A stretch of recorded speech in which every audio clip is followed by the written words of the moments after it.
Imagine waking up tomorrow and discovering that your salary has been reduced by 25%. Not because your boss fired you, not because you worked less, but because your money simply became less valuable overnight. Sounds impossible, right? Well, that's exactly what has been happening to every Indian for decades. In 1947, when India became independent, the value of rupee and the dollar were broadly comparable. That's $1 value is equal to 1 rupee. Today, $1 dollar cost nearly 95 rupees. Think about that. If you wanted $1,000 in 2020, you needed around 75,000.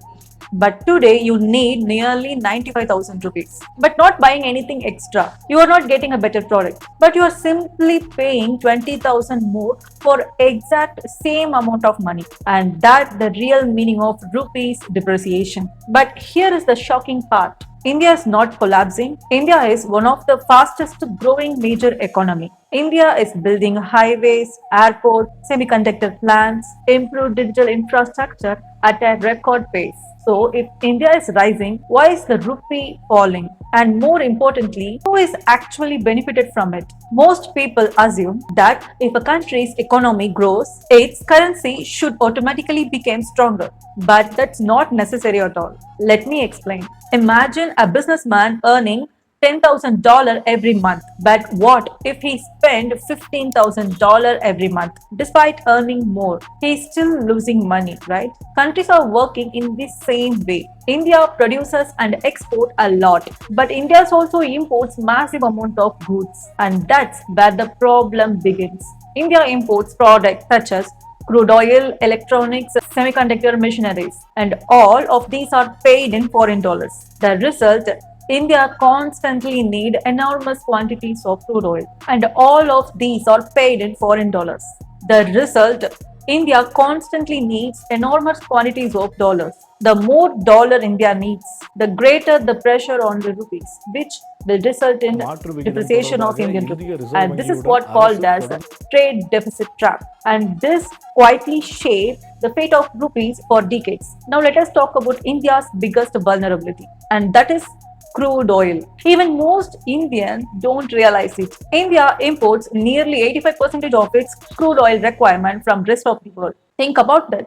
The fuels powering our cars, the energy supporting our industries or mostly comes from the outside world. Now imagine a crisis erupted in Middle East. Now the crude oil price rise from 70 rupees per barrel to 100 rupee per barrel. So India is spending billions of additional dollars for the same quantity of crude oil. Nothing changed inside India yet the rupee starts falling. Why? Because the demand for dollars explodes. This is why a conflict happened thousands of kilometers away can affect the petrol prices in Chennai, Mumbai, Delhi. Many people think they are paying for fuel, but in reality, they are paying for global geopolitics. Now comes to the surprising part. The future of rupees is not only deciding in New Delhi. Sometimes it may be decided in Washington also. Every time the US Federal Reserve rises the interest rate, global money started moving towards America.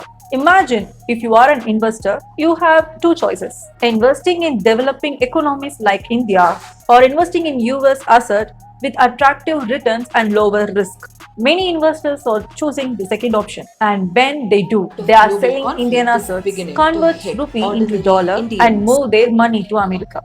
And this creates enormous demand for dollars. The dollar strengthened and the rupee became weaker. One decision made by central bankers in America can move billions of dollars across the world within an hour. And this is what the reality of today's global economic system. When people hear currency depreciation, they think these are the economic problem, but it's not completely true.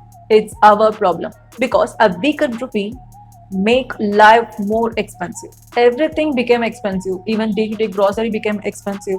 Your smartphone became expensive and electronic became expensive. Everything became expensive. Eventually, the final burden is passed on to the consumer, mostly middle class Indians. This is what it acts like an hidden tax. Nobody announces it, even nobody votes for it, but every Indians are paying for it. Weakened rupees is not exactly create every sector down. For example, if you take an IT sector, if an Indian IT company earns 1 million from a foreign client, when a dollar worth 70 Indian rupee. Now, due to this depreciation situation, dollar worth 95 rupees, they are getting more with the same client, with the same project, much higher revenue when compared to previous. So depreciation is not negative for everyone. Exporters also quietly benefited when rupees depreciate. And next time when someone says it's just a currency, empires are built on currency. Global influences is measured through currencies. And just remember, a currency is represent as symbol of power. The true power lies when the world want your money as much as you want them. And this is what the challenge stand before Indian rupees today. Today the world is run from dollar. Tomorrow no one knows.